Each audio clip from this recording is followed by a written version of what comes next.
And we are live for a new episode of the Electrek Podcast. I'm Fred Lambert, your host, and this is a new episode of the Electrek Podcast. I'm sorry, sorry, I was distracted by something else. All right, Seth Wintrout, my co-host, is here. How you doing, Seth? Good.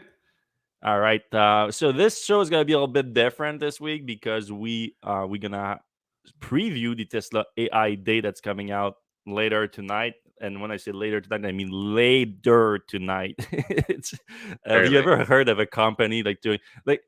If anything, if people had any doubt about whether what is the AI day, is it really a recruiting event like Elon Musk claim it is?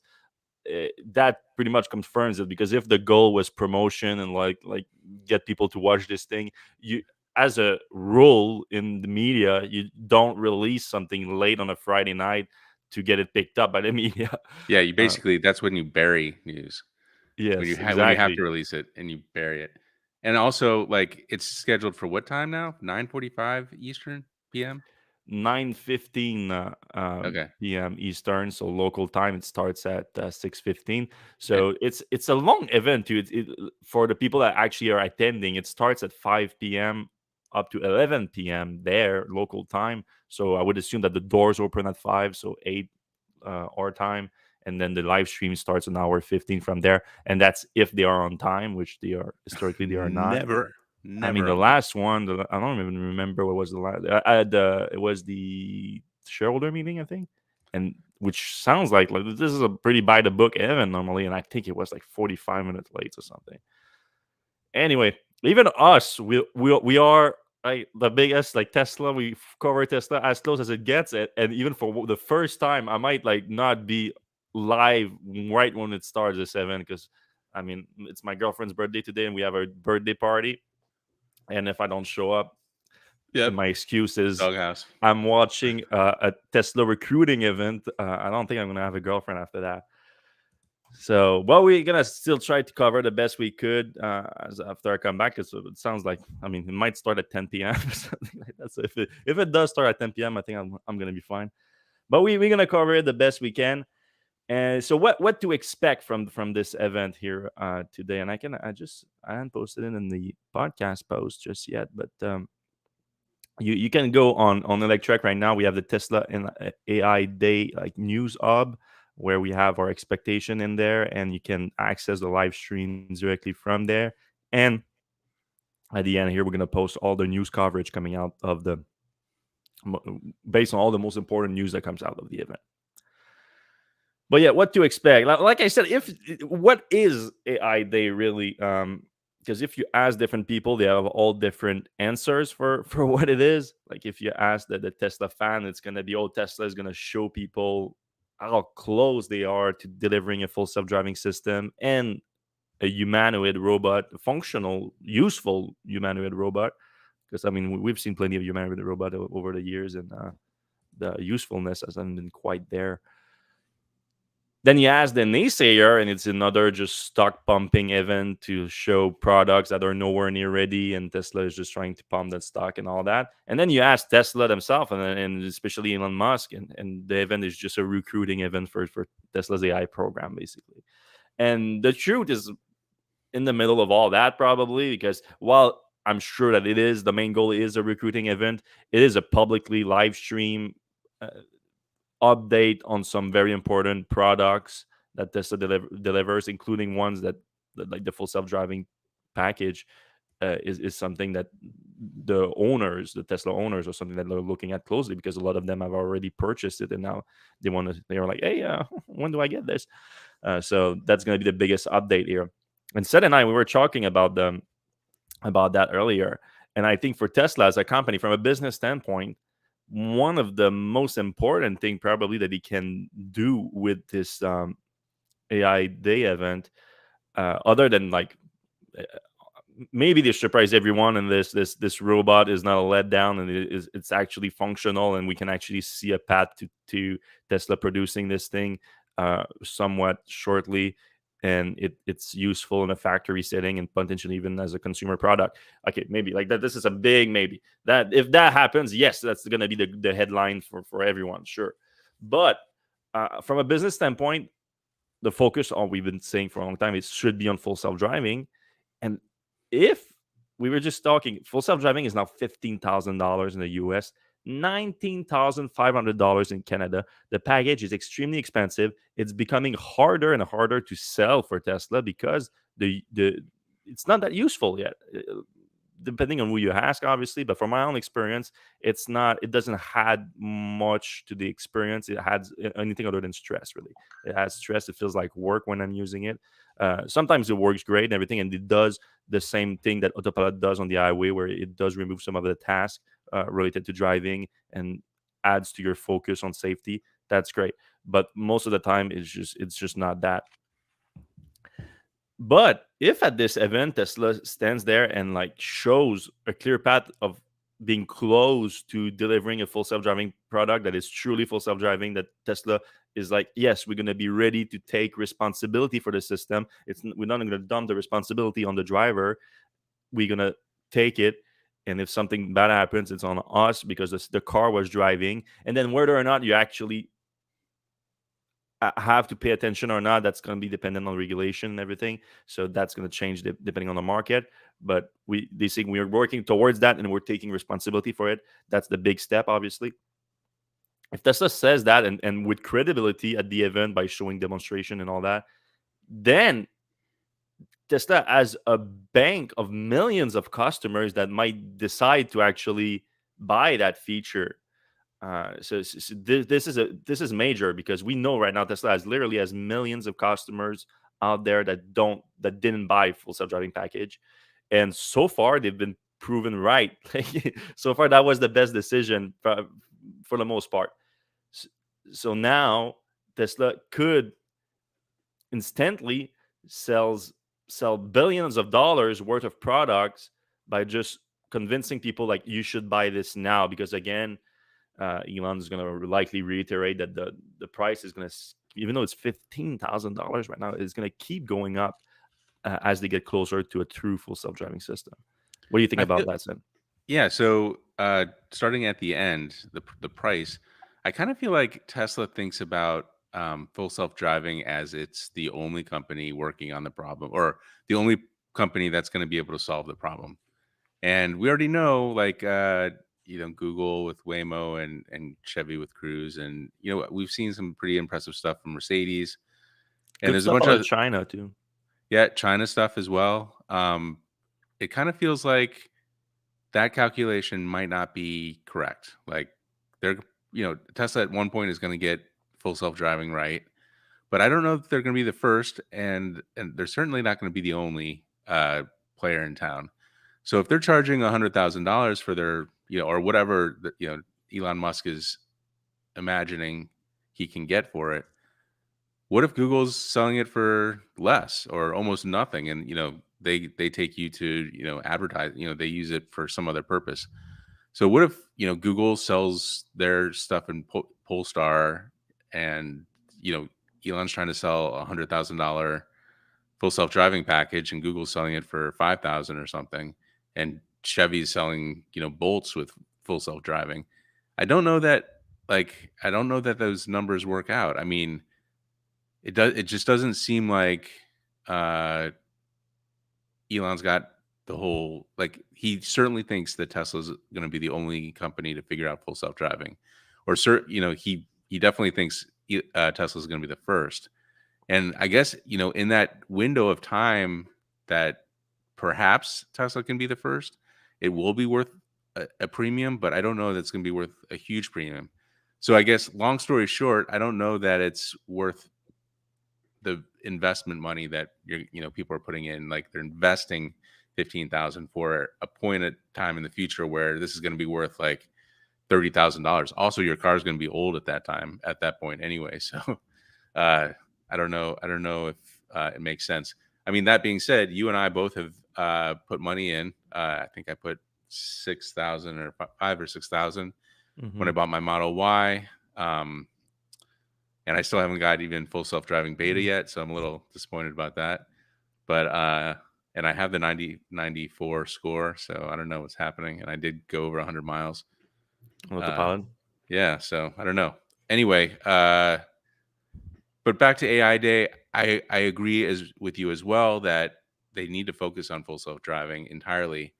My my the way I'm looking at this is like Elon's kind of doing a Hail Mary where they need to get all a, the best AI talent in the universe together at Tesla Mm. to try to figure out how to make, general purpose AI work so that, um, the robots are cool and important, but like he's also betting full self-driving on general purpose AI, Are you are which you are you trying to say that Tesla is trying to develop a general purpose AI, like a general artificial intelligence, to complete the work that they've been doing on right, on full self driving on the full self driving package? I kind of feel like that's what they're trying to do. That's so what uh, when it comes. It's not. That's the thing. It's not even that wild. But like, if you talk about conspiracy theories, that's a crazy conspiracy theory. Well, You how else is imagine? Tesla going to do it?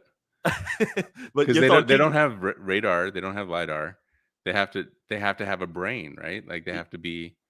But you're Uh, you're talking about like the greatest achievement that humanity would yes, ever right. have, like creating a general artificial intelligence, Yeah, and the driving factor to create it would be to deliver a a product that product. Tesla is not capable of delivering right now with narrow artificial intelligence. That's right. But to be fair, I don't think you need general artificial intelligence to solve full self driving. You can Right. like it's Special it's not that circumstance. it's Yeah. complicated. Driving is like humans are, even though they crash all the time, they kill themselves and whatnot. They're still like we have incredible ability for driving, a somewhat complicated task to do. But I think it can be replicated with narrow AIs. But yeah, I think that's a fun theory to have.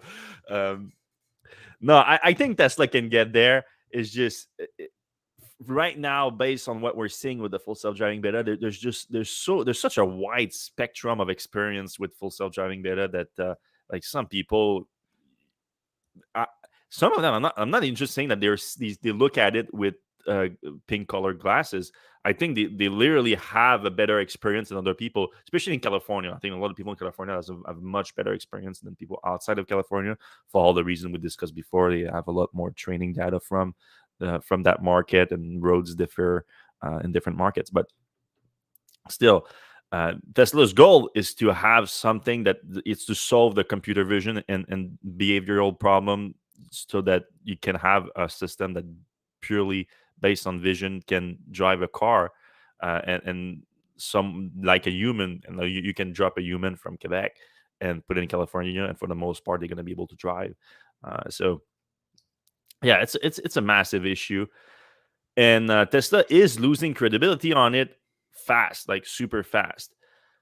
So I think the main goal of AI Day for Tesla should be like to regain some credibility to with full self driving. How they're gonna do that, I'm not so sure, because they have the opportunity to do that with every full self driving beta update that they do, and they don't do it that much. I feel they don't gain a lot of credibility with each update. Now with the robot, because of course the robot's gonna be big news, I think, too. What do you expect to see with the robot set? Well, there's definitely going to be some hands, right? There's going to be hands. I don't know. I like we haven't even seen like it's not trivial to get a robot to walk. Like that took a long time, and Honda and what General Dynamics and all those companies making robots like were pretty excited when they got a robot to walk. Mm. So if they can do that, that's an impressive first step. Um, and obviously, some like simple movements will probably be nice. But yeah, I don't know about just the hands. Like Mm. that's like third No, but I, grade. I would actually say that the ends might be the most difficult part. So this is what the video that Tesla released last night, and these are apparently the ends of the robot. Now, of course, that all the fingers except for the thumb seems to be connected right now, but that might just be the angle. And yeah, the end is a fairly complex.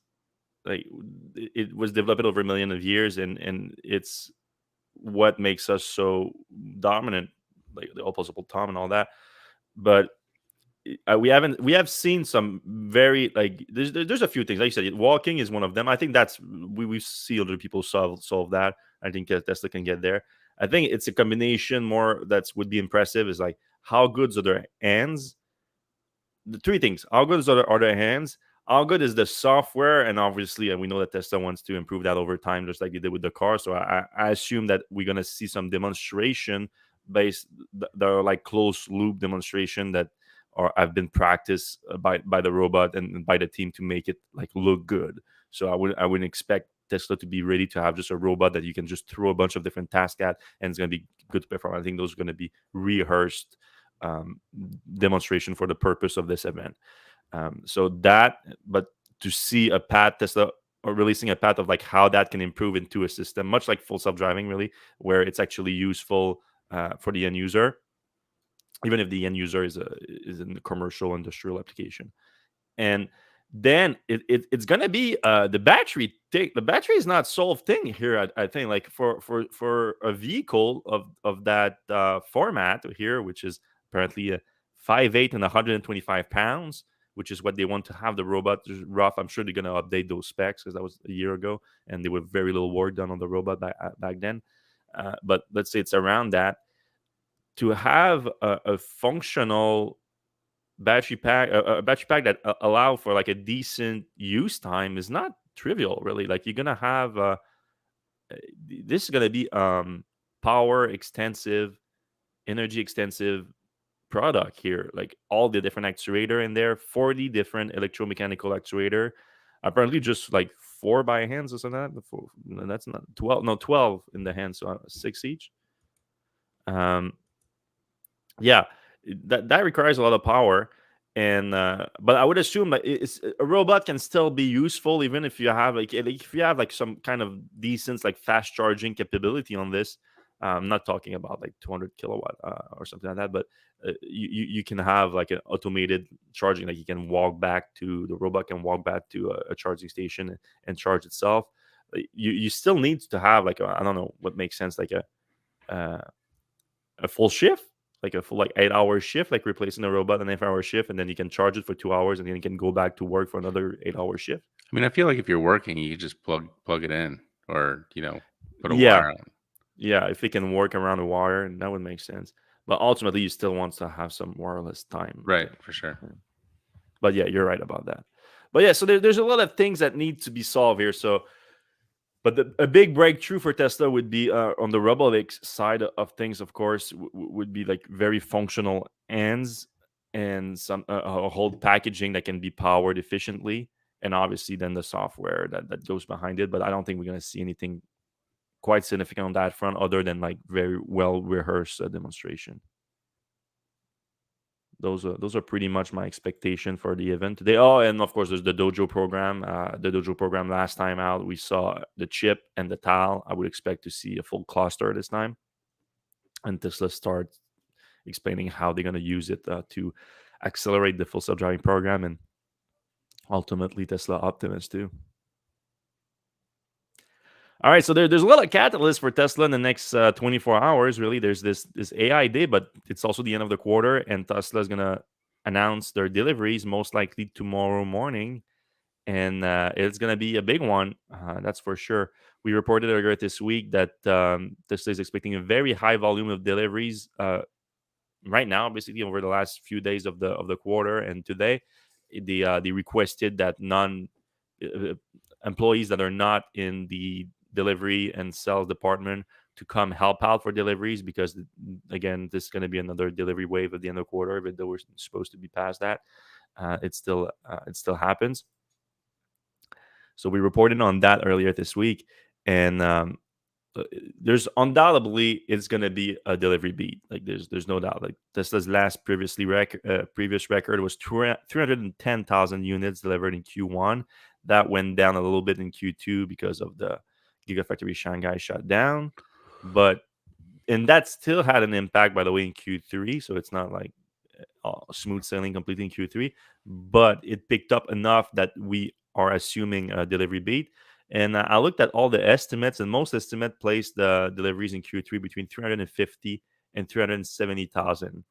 So depending on if it's on the lower side of the higher side of that, we're gonna see if it's gonna be a beat or not. But it's definitely gonna be a new record, a new delivery record. And I'm hearing a lot of things too right now about Q4, like going into Q4, and it does sound like Tesla is gonna have a giant Q4. A lot of expectation put the deliveries like over 450,000 You units. think they can get to 500,000? There was a Reuters report today, but I'm taking and leaving a lot of those Reuters report. Like there's a lot of them that came out last few months with Reuters regarding Tesla that they don't really make any sense, and then they turn out not to be true. So I don't know. But Reuters came out today and like Tesla's going to produce 500,000 Model 3 and Model Y in Q4. So that would put with Model S and Model X that would put them well over 500,000 units in Q4. That sounds like a too big of a ramp up to me, Yeah. but something between like 450, 400 to 475 total with Model S and X, that would make more sense to me, and that would still be a giant ramp up in production. Like that would be huge. Um, I'm still on that. But yeah, so it's something to keep an eye on. We also reported on Tesla at the end of the quarter. Apparently, they're doing a lot of large fleet deliveries, and this is a new phenomenon for Tesla that didn't really happen before. I mean, Tesla always had fleet orders over time, but nothing too big since until the Hertz order, of course, 100,000 vehicles that were supposed to be delivered over 2 years. And since then, Tesla had a ton of other fleet orders. Uber asking for another 50,000 units through the another Hertz deal. And then Avis is buying cars, Enterprise is buying cars, Autonomy, the EV subscription service, is buying a lot of cars too. They were talking about 10,000 earlier this year, but then they placed a big 23,000 order for all the electric vehicles, basically that are going to be available in the U.S. market over the next few years. But Tesla got the bulk of it with like another 8,000 units. And yeah, we had sources at Tesla that said like this quarter, like basically, because with Tesla's model, like when Tesla does things to accelerate deliveries at the end of the quarters, a lot of people are just, especially the naysayers, of course, are like, "Hey, is this a demand problem?" It's never a demand problem. Like we'll tell you when it's a demand problem. The naysayers, like you've been wrong too many times about the demand problem to have any credibility on this. Let us the Tesla fans who are not like out there, like some of them, let us tell you when this can be a diamond problem, please. Um, it's not one yet. What it is more like at the end of the quarter, you have some mix match between the production allocation and the actual orders on deliveries for the different variants of all the different models. That's the biggest issue here. But what Tesla has found useful at the end of the quarters now is that with those large fleet deliveries that they have, and a lot of them, Hertz has been more on the side of like getting the cheapest Model 3s that they can, but they've been convinced earlier this year to have the Model Y, even though it's like 20% more expensive than the Model 3, to their fleet at the end of last quarter because of that. And now the same thing is happening this quarter where Tesla is delivering more cars that are just not matching the production allocation or the orders, I should say, to those fleet deliveries. So that's extremely useful for Tesla. They're just like they call up Hertz and they're like, "Hey, you want a lot of cars? Like we have this that are just not matching in the orders right now. You want to take them?" And often they do. And we talked to Autonomy too. Scott Painter, the CEO of Autonomy, we have the EV subscription service. They're trying to beat the Tesla lease, and they were expecting 500 cars in just the last few days of the quarter. After they used to take about 200 vehicles a week from Tesla, but then it kind of dried up in the last few months, in the last 2 months, because the Tesla Fremont factory shift production because of the problem that Tesla had in China. The China is responsible for a lot of the export in Europe, and when it's not capable to do that, the Fremont take up the slack basically.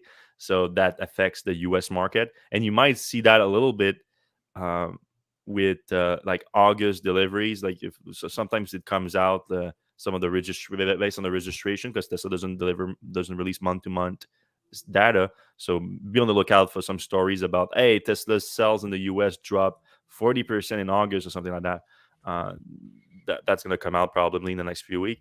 But when you account for September and everything together, it's probably going to be very similar to what Tesla did last year or something like that, because Tesla is catching up this month. But yeah, these new fleet deliveries are very useful for Tesla. There's no doubt about it. They'll be able to squeeze all of them at the end of quarters like that. All right, used car business. And that's something that people that are analysts that are watching Tesla might be slipping on here. Just how big of Tesla's used car business is becoming. And we caught a comment here from Mr. Jimmy Douglas. He's a director of sales and delivery operation at Tesla, where he said that most people don't realize that Tesla runs its own vertically integrated nationwide online used car retailer. It is as big as some publicly traded used car retailers you've definitely heard of. Sorry, despite no Super Bowl commercials or wacky waving inflammable harm flailing tube men. Geez, that's hard to say. Wacky waving inflatable arm flailing tube men. Um, I looked it up just for fun, like some of the bigger uh, used car retailers that are publicly traded, and Carvana and Autonation are respectively worth $4 and $6 billion. So I assume that's what he's talking about. Tesla having basically a $4 to $6 billion used car business, and he might not be wrong. Of course, we cannot confirm that with actual number because in its public filing in its revenue, in its income statement, Tesla doesn't break down its used car business.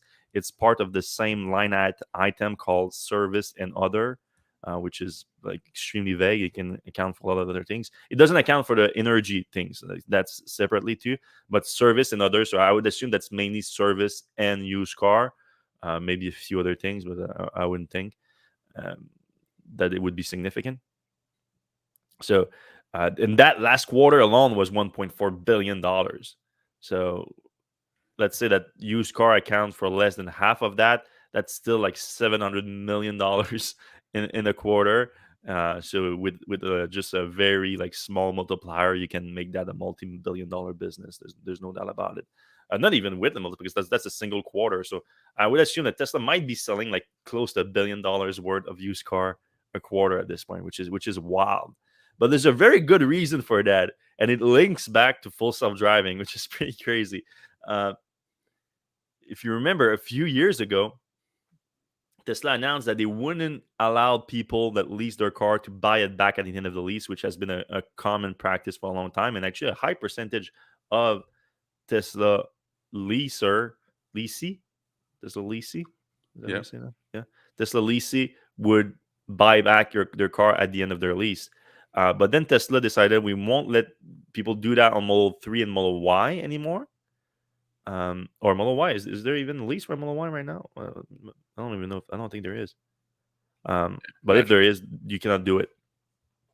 And the reason that Elon Musk gave at the time is that we're coming up with the Tesla network, or Uber-like service with self-driving car, and we want to build up a fleet with that. And it makes more sense for us to build up the fleet with used cars. So we're gonna keep those cars as they buy back to build up our Tesla network fleet to deliver a Uber-like service with self-driving. That never happened, of course, because Tesla still has yet to deliver the full self-driving capability. But what it did give them, it gave them a giant inventory of used car, because every time the car would come off the lease, and that somehow, I don't, if that was done on purpose, that was just pure genius. The used car market now is booming like crazy because of the supply chain issues that are limiting the new car output. So, of course, that affects the used car market positively in terms of pricing. Prices for now used Tesla are through the roof, and Tesla control like the vast majority of the inventory, and like significant amount. Like every quarter is like they have like tens of thousands of cars that come off their leases, and Tesla can like just sell down on the used market and make hundreds of millions, if not billions of dollars. It's it's wild. So Jimmy Douglas is onto something here with his comment. And he said that in relation to a new job listing, because the used car team is expanding in the US, trying to get more people to work on the used car business. I'm a used car Tesla owner. My first Tesla was a used Model S signature P85, which I still have. First first Tesla Model S delivered in Canada. Little bragging there. A little bit, a little humble brag. All right, the Cybertruck. All right, we're all on 30-minute mark right now. We have still a bunch of news items to discuss. We're gonna try to get through them a little bit faster here. But if you guys have any questions for us, you can put them in the comment section right now on the live stream, and we're gonna try to respond to them by the end of the show. If you have any like subject in the EV space you want us to talk about, or any specific question on the subject that we are already discussing, if you're on YouTube, Facebook, LinkedIn, Twitter, whatever you're watching right now, we're gonna get your comment on this stream right here. All right, Elon went on the Twitter, as he always does, to talk about the Cybertruck, and this was not like in response to a question from a Twitter user, which most of his interaction on Twitter is like that. This is actually like a single tweet that he just tweeted out there just to let people know this is going to be a feature. And I have to think, I think Elon read my post on Electrek that morning, because that For morning sure. I reported on an amphibious electric vehicle coming out, a truly amphibious electric vehicle coming out, and then he decided to tweet that out for some reason after that. So I kind of think that it might be related to that, because he tweeted that the Cybertruck will be, I'm quoting here, will be waterproof enough to serve briefly as a boat, so it can cross rivers, Briefly. lakes, and even seas that aren't too choppy. And then he added to his own tweet as a subtweet, needs to be able to get from Starbase to South Padre Island, which requires crossing the channel. He's talking about the Brazos San Diego pass here. Um, some people like look at the map and like try like to see like you're literally starting from Starbase and going all the way to the South Padre Island. I don't think he's talking about that, because that's quite a ride. Like that's like several kilometers in the water. The Bravos Pass, like you can still drive on these lands there. You can even see like little structures. So you can drive all the way here, all the way here, and try to cross through the beach here, or through here, and that's only about 1,000 something feet, so about 300 meters. So it's not that bad. I think that's feasible. But of course, Elon got roasted for his tweet, because as some of you may know, Tesla vehicles are already known not to be quite waterproof. There's been a lot of issue with the trunks. There's been a lot of issues with like the trunks getting water in, but also just the bumper. The bumper thing has been a big problem. Like people have been falling, their bumper been falling off if they're just driving into a little puddle of water, and it creates some pressure and the bumper just falls off. That has been like a common issue. So people are like, you cannot even waterproof your current cars for like puddles. Like, how do you think you're gonna survive here into like actual like crossing rivers and things like that? To play devil's advocate, I think the Cybertruck is going to have an advantage in the design with the monocoque exoskeleton design. That's probably going to be easier to make that fully waterproof at the bottom, at least going up to the bed. And yes, you're going to probably be able to use it like slowly as a boat. It's not impossible, but I wouldn't recommend it. And Elon tweeting things like that, you open yourself to trouble, because I'm sure in the warranty it's not gonna say the same thing that Elon Right. says on Twitter. But then if someone tries to do it and then something bad has happened to the car or the truck in Right. this case, then I can see people try to make the case like, hey, well, Elon tweeted that he What's the couldn't do method that. of propulsion though in this thing? The wheels, I think that's why he says like nothing too choppy or anything like that. Like you need the car to be able there, and just like with the wheels like create some small propulsion. Like you can, it's gonna be like maybe like 2 or 3 knots. I think like it's not gonna Well, go I fast. mean, if the wheels go underwater, which I think they would have to, Yeah, they're not like the wheels would have to be like partially out of water to be able to make any, because the downward part, the bottom part is which pushes back, but the upward part pushes forward. I don't know. I wouldn't, if you need to do some boating in your vehicle, I wouldn't really bet on the Cybertruck, to be honest you with you. use that amphibious. What is it called? It's called the Argo Atlas EV. Go check it out on Electrek. That's an Yeah, actual that, look, amphibious vehicle. that looks like a good one. Yeah, $50,000 though. Have you ever Same taken one price. of those duck boat adventures? Like No, like in San Francisco or whatever, they have these like army vehicles that are half boat, half car. no, they look No. kind of like that though. It could Yeah. kind of a harmy amphibious vehicle. A lot of people had an interesting take too. Like they were saying to that's probably the first time that Tesla engineers that working on a Cybertruck ever heard of that feature requirement on the Cybertruck, which is supposedly going to enter production within the next 6 months. So I feel like Elon said something about it like 3 years ago. yeah, he did. He did talk about it being, but not like that. Is setting up a requirement that it's going to be able to cross rivers, lakes, and even like before he said like, oh, you can use the car like as a boat for like very short periods of times and things like that, but never like that specific. And like he said, needs to be able to get from Starbase to South Right. Private Islands, which require crossing the channel. So he's telling like this sounds like this is going to be the test, like you're gonna have to bring the truck there and like test that out. Um, Well, yeah, roll 820 is a good point too. Salt water is terrible for everything, stainless steel or not. Yeah, right. stainless steel is better for sure, but yeah, I wouldn't. It's not good either. No. All right, And this it's was a cool story. Go ahead. I was gonna Something say else? it's a stainless steel exoskeleton, but the other parts aren't all gonna be stainless steel. Yeah, good point. So the last shipment of coal arrived in Hawaii. We reported on that a few months ago that there's a Tesla Megapack project being developed by what's the Hawaiian grid company? Um, Hawaiian Electric and Plus Power, I think it's called the company that's developing it, and they're using Tesla Megapacks on this project that you can see on the screen here. And Elon had an interesting point to make where he said that the last shipment, because there's a port right next to the last shipment of coal, and also there's a coal plant, arrive at the same time as the last shipment because of Megapack of Tesla Megapack, because they keep being adding to that project over the last few months, and it's supposed to be completed like relatively soon because the last coal plant in Hawaii with this last shipment of coal that they're going to use is going to shut down soon. Apparently, it was going to shut down this month, so I assume they're going to extend it a little bit sooner because the project is taking a little bit longer. But this is a 565 megawatt hour project with 158 megapacks, so it's on the bigger size for sure. It's one of the biggest project yet.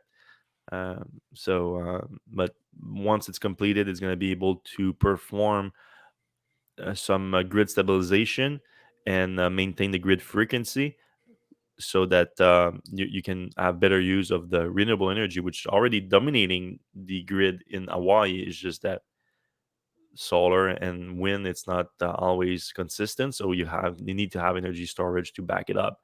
And you're going to have a half a gigawatt hour here of energy storage to do that. So good on Hawaii. They're on a great path for their goal to be 100% renewable by 2045. Tesla supercharger prices. So we talked about Europe last week where the prices have been going up like crazy. Now California is getting a significant price hike, and not just a price hike, but also like California is kind of a complete.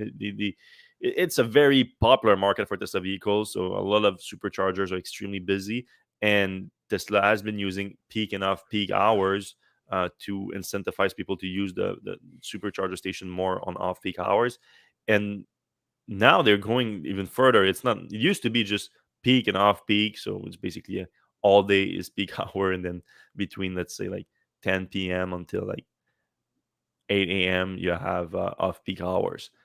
But now they are doing like a bunch of different tiers. So you have a bunch of places that are still 2 tiers like that, but there's places that are 3 tiers. There's places that are 4 tiers of time between different pricing. So it can be like 20 cents a kilowatt hour between 12 a.m. to let's see 6 a.m.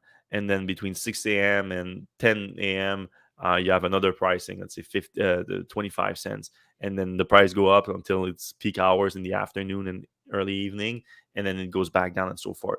So you if you are in California and you have a Tesla vehicle, click on your local supercharger station to look at exactly what the prices are, but they most likely went up this week, and one or two tiers of off peak and on peak hours have been added.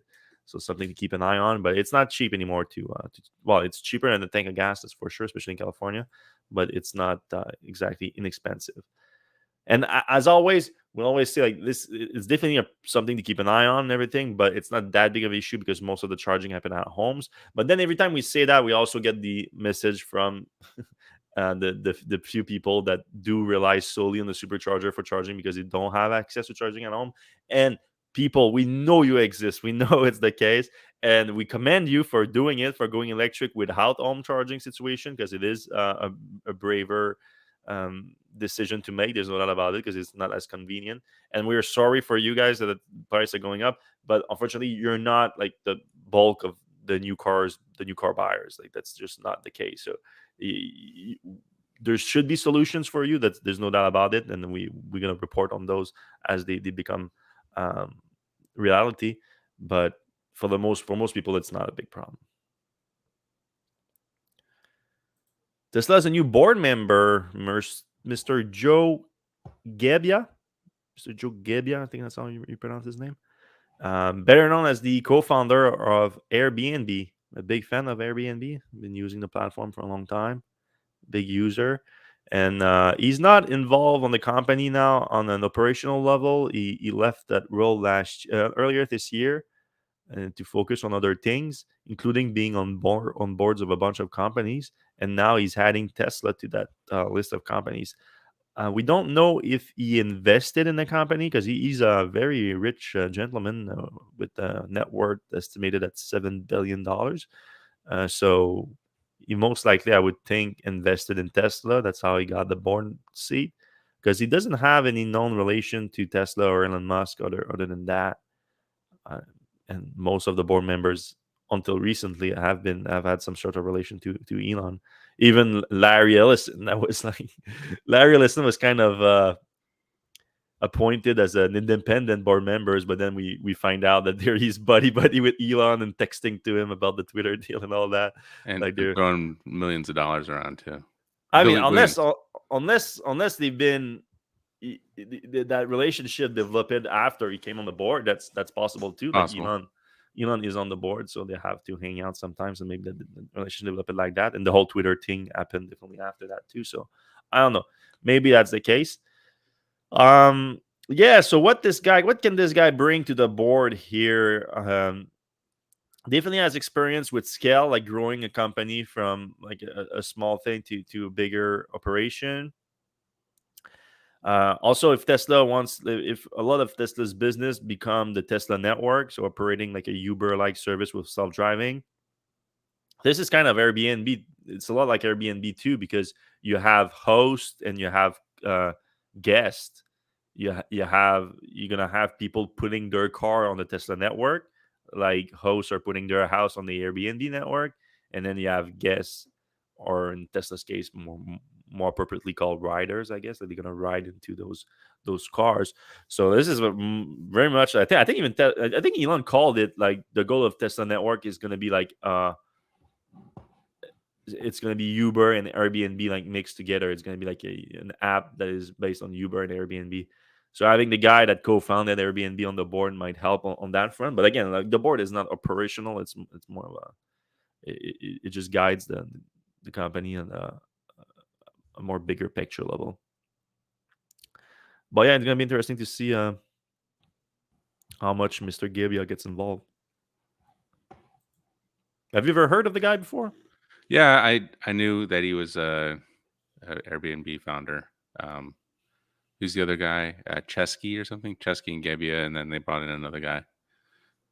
Just a little bit of background on that, but nothing else. And he's a design. Like they met at Rhode Island School of Design. Yeah. So they're designers, which is kind of interesting. Usually, billionaires are not designers by background. Yeah, they're engineered, but you ride that Airbnb boat to the fullest because securing a $7 billion bag out of it, it's not easy. Yep. All right, moving on from Tesla news this week. The Ariya, the Nissan Ariya, if you care about that car at this point, like it lost all its momentum over the years. I mean, we literally had this exact discussion on the podcast last year, around this time last year, because last year they announced the 2022 Nissan Ariya coming to the US with the pricing, with the variants and everything, and then the car never came. And it So was already 2 years late at that point. yeah, yeah. If not 2 years late, based on Nissan's timeline, based on anyone's expectation of the second all electric Nissan, there it was 10 years late at Right. that point. But yeah, now take two on the pricing and availability of the Nissan Ariya in the US, supposedly coming this fall to Nissan dealership across North America, and starting now at $43,190 for the Engage four-wheel drive Front version wheel with the 63 what front wheel drive. front wheel drive with the 63 kilowatt hour battery pack, and it's $3,000 cheaper than what they announced last year. But last year they didn't announce a smaller battery pack version in the US for it. So like this 62 kilowatt hour battery pack here, which you can only have in the Engage version, but you can have the front wheel drive or the uh, E Force, which is what they call their four wheel drive. So it's basically it's $4,000 more to have the all wheel drive version. So $47,000 if you want to have the small battery pack with the all wheel drive. And did they release a range? I don't think they released a range for the small pack, but they did release 204 miles of range. As I don't think the EPA was released just yet, but I think that's what they assume they're going to get for the EPA because that was on the US release. And that's for the 87 kilowatt hour battery pack. I would assume that that's for the front wheel drive version because generally the all wheel drive version is a little bit less efficient. But if you want to get the big battery pack with front wheel drive here, you do get a $47,000 price tag here, which is not bad for a car that's going to get over 300 miles of range here. Um, I think that this year here, like these three, and then maybe like this one here too.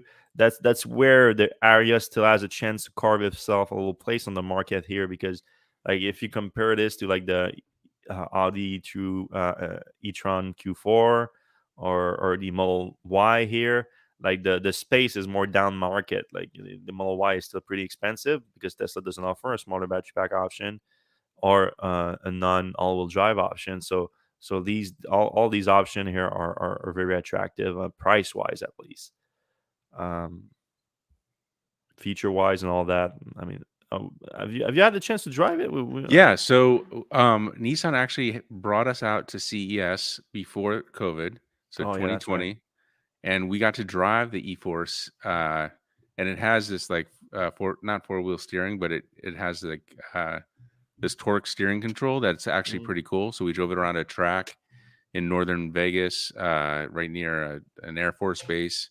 It was really cool. Like, I think this is a really good car. Like from the outside, it's kind of disappointing because the prototype was so much cooler, and this kind of looks like a mixture between the prototype and a Leaf, which I don't know.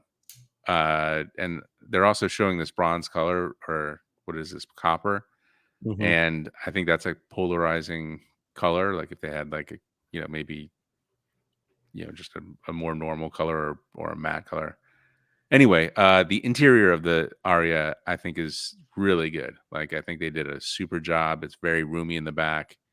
There's lots of space. It's a solid vehicle. It's just so late. It's like it's coming up on like 5 years late. Like it should have been around a long time ago. And Nissan's not this is not their first ball game here. So you have to wonder. I mean, obviously the Carlos Ghosn thing probably played a big role in it, Mhm. but even losing him, like they had plans to roll this thing out. I don't know what's going on behind the scenes. Size wise, because the other big competitor, of course, I think is going to be the ID4. Size wise, how does it compare to the ID4? You think? I think it's a little bit bigger than the ID4, Really? and, Oh, I and was going to say the other way around. Okay. it certainly feels that way on the inside. Yeah, I was gonna say it's deceptively big on the inside. Let me pull up the actual Yeah, I think maybe there's size here. Uh, it, Ariya mentions. and it's also like it's got like this cool, the wing in the back. It's a little bit like, I guess, Yeah, at the time it was novel, but like now Mustang's got it. A couple other cars, I think Kia as well. Okay, so yeah, it is 100 millimeters longer than the ID4. It is 50 millimeters wider, and it is roughly the same height. So yeah, you're right. It's slightly bigger than the ID4, but yeah, basically the same size. Though 100 millimeters, it's 10 centimeters. So it's only like this, Yep. a little bit bigger. Yep. And price wise, it's probably the most competitive too. I would assume that part of the lateness, though they didn't know that really until last month. But are they? You think you're gonna be producing that in the U.S.? I mean, there's a lot of incentives to do. I mean, Yeah. there's 7,500 different Yeah. incentives to do so. So, I uh, mean, they have a plant in Mississippi, right outside Jackson. is it? They also have one in Tennessee where they built the Leaf, but Yeah. I don't know. And I mean, Yeah. they used to have a whole like battery factory, Yeah. but I think they sold that off. Yeah. No, they did announce I think a $700 million investment in Mississippi to produce electric vehicles. I think they never confirmed what they're going to produce. I don't know if it's going to be that, but I think the Mississippi plant is producing trucks, dude. Like full size trucks or like NV. No, like the Frontier, or was it the Okay. Nissan, like the pickup truck that they have? Maybe not the Frontier, but one of those. I think the smaller one of the two. I'm not a big truck guy. I don't know. Speaking of cheap electric vehicle, Tata Motors came out with the cheapest we've seen yet outside of China, but it's still not in in uh it's still in a developing country. Well, no, can you call China developing country at this point? Not really. I don't They're know. developing everything. Every country is a developing country, They're basically. developing really fast. Yeah, everything is developing. But yeah, Tata came out with this EV called the Tiago EV. It's so I don't like their marketing at all. I don't know what's that about, but I think because it's Tiago.ev, so I assume maybe like they got the domain name Tiago.ev and then they go with it, something like that. But I don't like the branding. But it's this small city car here that you see, but it's a 4-seater hatchback, so it's the decent size. And the battery, though, it's reminiscent of like the Nissan Leaf original pack, because you have a 19.2 kilowatt hour pack and then a 24 kilowatt hour pack, which I Is the think was Nissan Leaf that small? I thought the it was like original 30 or Nissan something. Leaf was 24. Yeah, Okay. the original one. But then that's what's interesting here. Look, so on the 24 kilowatt hour battery pack here on that little city car, they claim to get a range of uh, where's the range here? 194 miles on a single charge, 215 kilometers. That is really optimistic. Yeah. The Leaf on its 24 kilowatt hour pack was getting 73 miles, 117 kilometers. It was a bigger car for sure, but this I didn't know that the India has its own driving cycle standard, modified Indian driving cycle. So I would assume that it's a little bit of an optimistic driving cycle. But yeah, you have a $10,000 car. Really, that's you get what you get from it. Yeah. On the other side of the spectrum. So this is 100, 180 miles or 100, no, 170. What is the range? The 24 kilowatt hour pack is 194 miles supposedly. All It's right. probably gonna get 100 miles. Let's say. All right. So the Range Rover that I drove a couple weeks ago has a 38 kilowatt hour battery pack. So a huge battery pack, Yeah, relatively speaking. It only gets 50 miles of range. So double the battery pack, less than half the range. you have tripled the car. Yeah, quadruple. But still, like you could fit a 38 kilowatt hour battery pack in that car if you wanted to. I For feel like sure. it's like I was comparing it to the Tiger Orca, the jet ski that I tried. That has a 24 kilowatt battery pack, and you can fit two Orcas into that car. Like if, of course, if there was no interior or something. So, so Yeah, yeah, and the Hyundai Ionic 5. So no, the Hyundai Ionic, not 5, like the mhm, old Prius looking one, got an update and it got a 38 kilowatt hour battery pack, and that one goes mhm, 180 some or 190 miles. So mhm. theoretically possible. Yeah, because I feel like you could fit that at least as an option. Like you get the $10,000 car with a 19 kilowatt pack, get the 24 kilowatt pack for like a $14,000 car, but then make an $18,000 car with a 30 kilowatt pack too. Then you'd cover the whole market there. Yep. Well, of course, if you're in India, don't buy a car, use public transport because the traffic there is already insane. Um, Get hey, a on scooter. yeah, or use a scooter or an electric bike.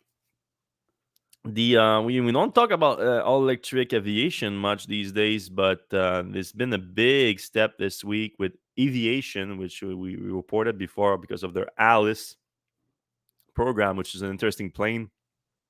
It gets about 19 seats, going to be useful for short commercial flights. And the program is getting a little bit more disappointing though with as it advanced, because at first they were talking about 600 miles of range, about 1,000 kilometers, which it's kind of significant. Like you can cover a lot of distance with that.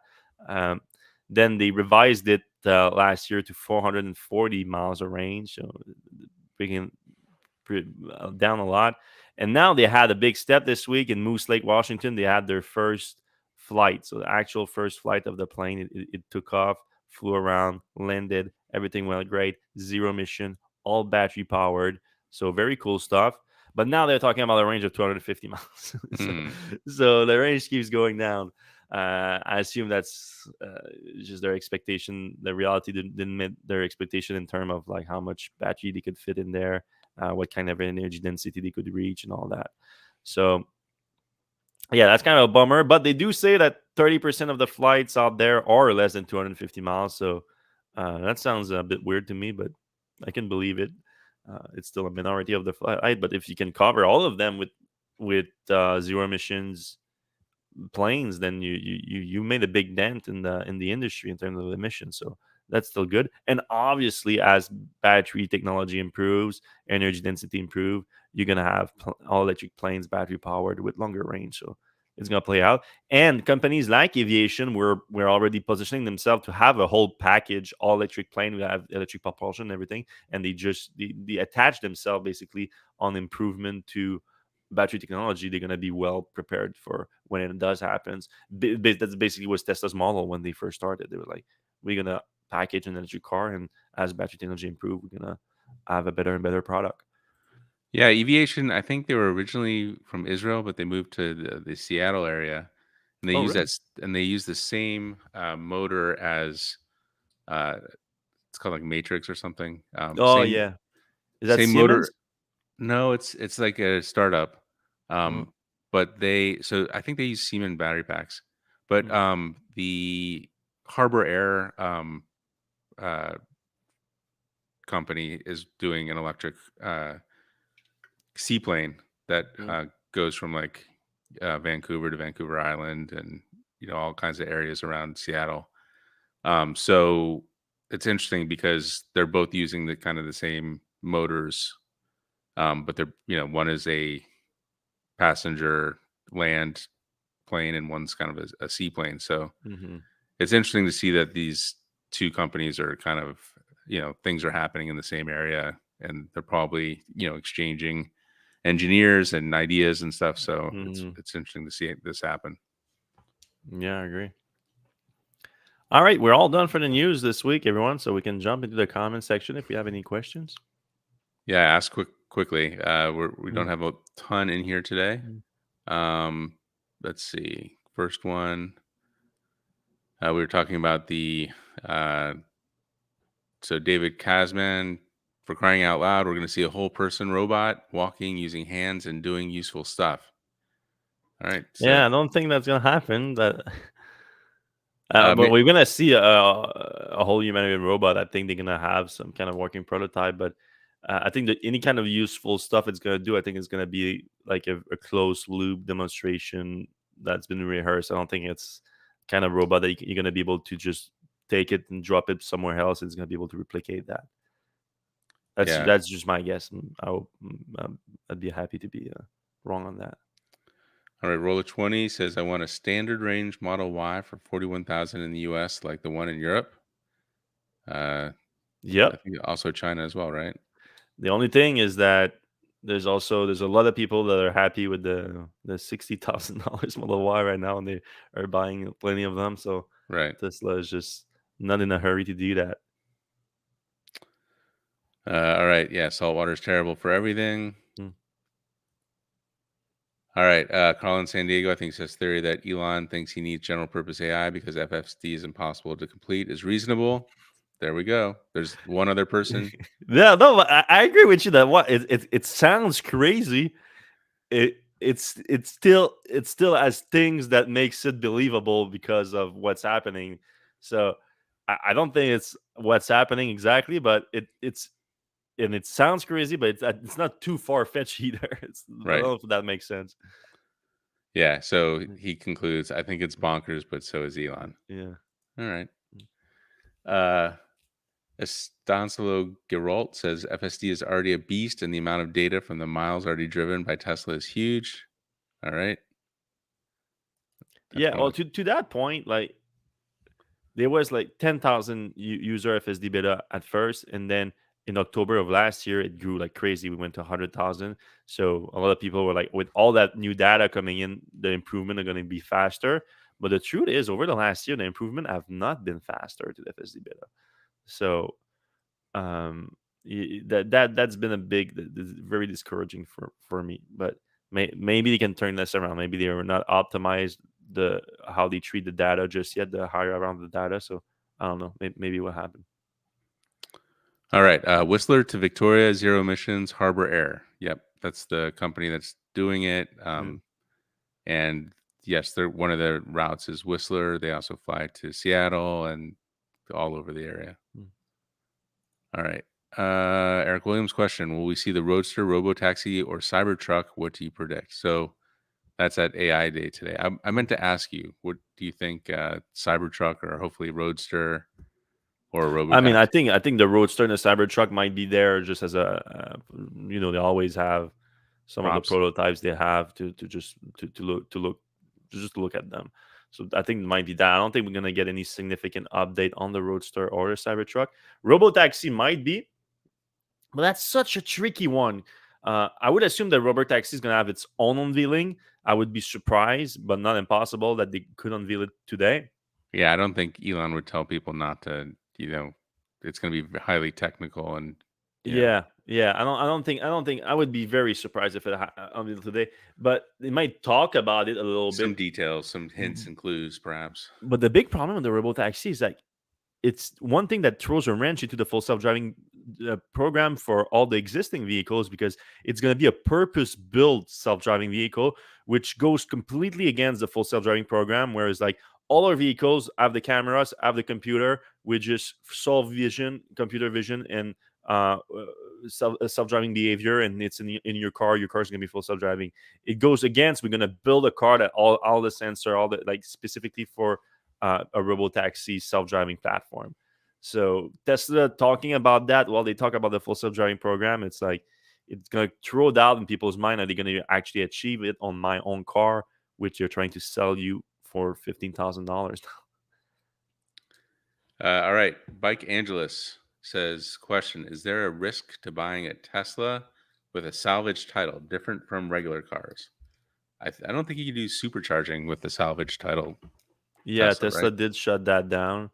In terms of insurance and all that, I don't know how that works either. So I think that's more of a problem. But there are, like, what makes a car salvage these days, though, like you can have a perfectly drivable car that is salvage, just because of the cost of repairs are crazy. So on that front, like, you can definitely find something that's usable. But yeah, there are issues involved with it, and supercharging is one of them. All right, Greg Poland. This electric airplane would be great as a connector flight. I live in a small town close to Houston, Dallas, and Austin. Our airport can access to those major airports. Yeah, Yeah, absolutely. that's the goal, I think. Yeah, Yeah. All right, roll a 20. Do you think it's time for Elon to go and be replaced by a more standard CEO? yeah, Uh, probably. yeah. As long as he, like, if he can be like executive chairman, I would be down for that. Like, because he now, I think now, I mean, he's always fighting with the SEC, but I think technically he can be chairman again. Not that I have anything against Robin and Home or anything like that, But if he can become like an executive chairman and have like still an influential role at that company, but have a CEO that is full time, Robert Diaz, Herbert Diaz. that, Right. that would be nice. If we have someone that's competent and then that, is not full time on. I know he works like crazy and everything like that, and between all the companies, but someone that's like dedicated to Tesla, that would be nice. Yeah, 100%. Kind of like Tim Cook to Steve Jobs. Yeah, Steve Jobs was never like a yeah, traditional CEO. He yeah. also ran what's that movie company? Pixar. Pixar, yeah. Mm, So a little similar to that, where mm. he was kind of all over the place and not 100% there. All right, Brian, why is the robot the most important product this year versus solar panels and energy products? Well, I mean, that comment was in the context of the development, so like how much like R&D effort is put into that versus other products in 2022. So, I don't think there's that much R&D in solar and energy product. There is some for sure, but there are new products coming on that front. Like we reported on that last month. I think that Tesla is working on some product on that. I don't think it's necessarily the same people that are working on it either. So. Yeah. All right, big Elon Tesla fan. What the WTF was Elon thinking about buying Twitter? Stupid from the start. Placed Tesla in a bad spot. Is he forced to buy it? What are your thoughts? I'll say mine real quick. Yeah. I do think it was dumb. I think reading the text, it seemed like he initially wanted to be a board member and have some input into the product, and then it seemed like he went from 0 to 100 in terms of rage at Tesla's or Twitter's CEO, and just decided to buy it. Um, I don't know if that was like well thought out or whatever. It felt like he went from just being part of it to wanting to own it pretty quickly, and now it doesn't seem like that's the case. I don't know if it really puts Tesla in too bad of a spot. Well, And the stock sales are very significant, but those are right, already done apparently. My understanding is that Elon, as with the stock that he sold already, he has, if he's forced to buy it, he has the money. So I think if it had any impact on Tesla, I think it's done, unless he's forced to buy it and then now he's stuck with it and it's one more thing on his plate.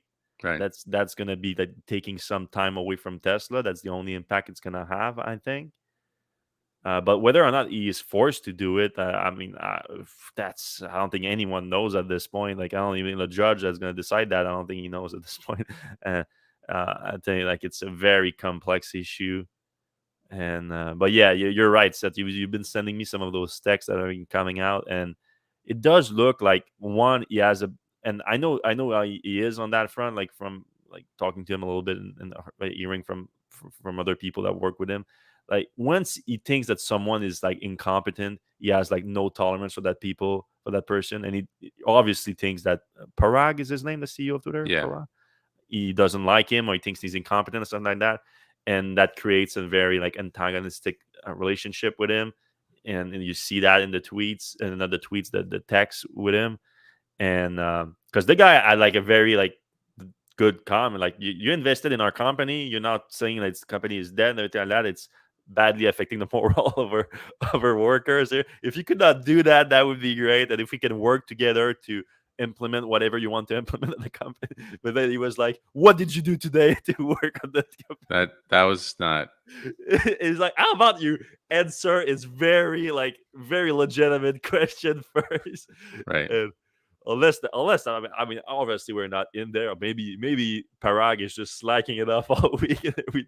We don't know, but somehow I have doubts about that because Something happened, like yeah. because you could tell that the conversation was very cordial at the beginning. Like, hey, tell me if I'm overstepping. To like, I'm gonna overstep all over your face right now. But So were you the one that sent me did you see the text with Jack Dorsey?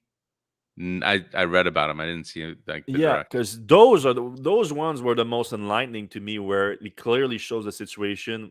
Because Dorsey had it right. It sounds like Dorsey was like, "I'm getting out of Twitter. I don't want anything to do with Twitter anymore. he said like I'm selling everything I got and I'm getting out of the board. He told him like ahead of time. He told Elon I'm leaving, which is insider information by the way. Right. And he told Elon what I'm gonna do, and he said I'm gonna do that because he felt bad about what he did with Twitter. He said he felt like Twitter got out of control, and he said I want to do just an open source protocol that's like Twitter, but it's completely open source and everything, and I'm gonna do it because I want to fix my mistake that I did with Twitter, and I want your help with that. He was like, I can, and Elon like was super interested with him saying that. It's like, oh, we need to talk about that. I'm very interested in that. But he pushed for like, oh, but I think we can still fix Twitter. So he Right. was the while in the text, George Dorsey seems like, nah, I think like, and I would I believe Dorsey. He's the one who created it. He's the one Right. who's in it for years. He's telling you, nah, it's not fixable at this point. Right. He said Twitter should have never been a company. That's his word. It should have never been a company. It should have been a protocol from the start and never been. And Elon thinks he knows better because he's a super genius, which he is. He's a level 5 super genius, whatever the guy said at the meeting a few years ago. Right. Obviously he's a genius, but like that's what's one of the problem with being that intelligent. Like you if you're more intelligent than most people you meet, you think sometimes you're more intelligent than a guy that obviously has way more information than you on Twitter for having built the company and being involved for so long in it.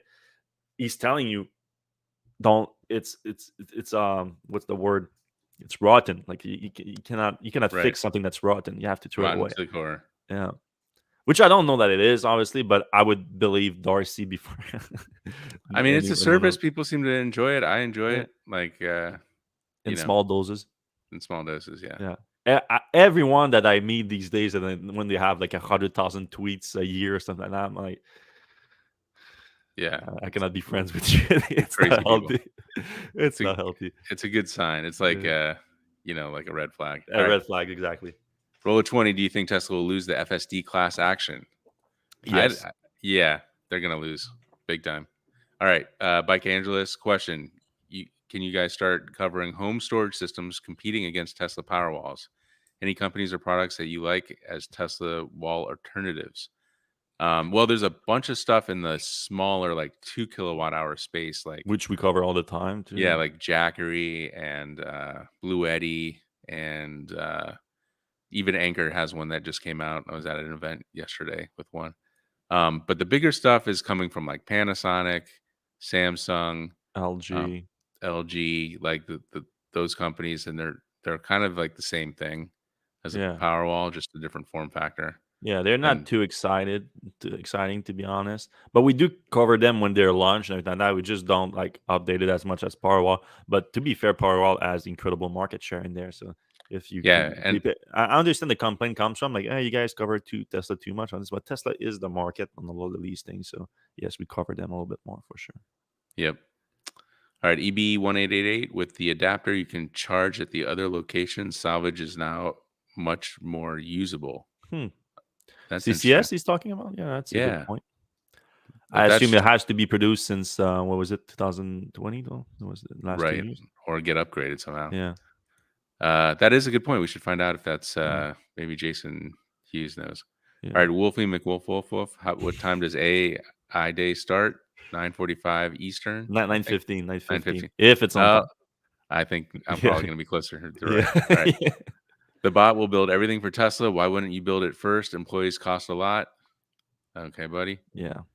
I wonder if the robot is in response to the employee lawsuits Tesla is losing in California. Okay. Like people are like, way optimistic about how quickly that thing can replace an employee. I don't like it. It definitely cannot. It's not like not even like a 10-1 thing. Like it's humans can do things completely different. It would take a long time before they're anywhere near human level. So it's more like complementing the human. So like every squad has their own Tesla bot or something like that. Like that would make sense, make work more efficient. But I don't think it just replaces employees All anytime right. soon. I think that's a good place to end. All right. Thanks everyone for watching. If you are watching right now on your podcast, if you're listening on your podcast app, please give us a 5-star review. I've seen a bunch come in last week and we read them all and we appreciate them all. And it's starting to have an impact to combat the people that give us 1 star after watching like 20 seconds of the show. And and whatnot.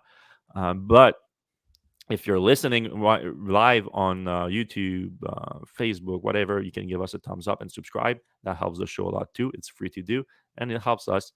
So we appreciate you, and we're gonna see you same place, same time next week. Have a good one.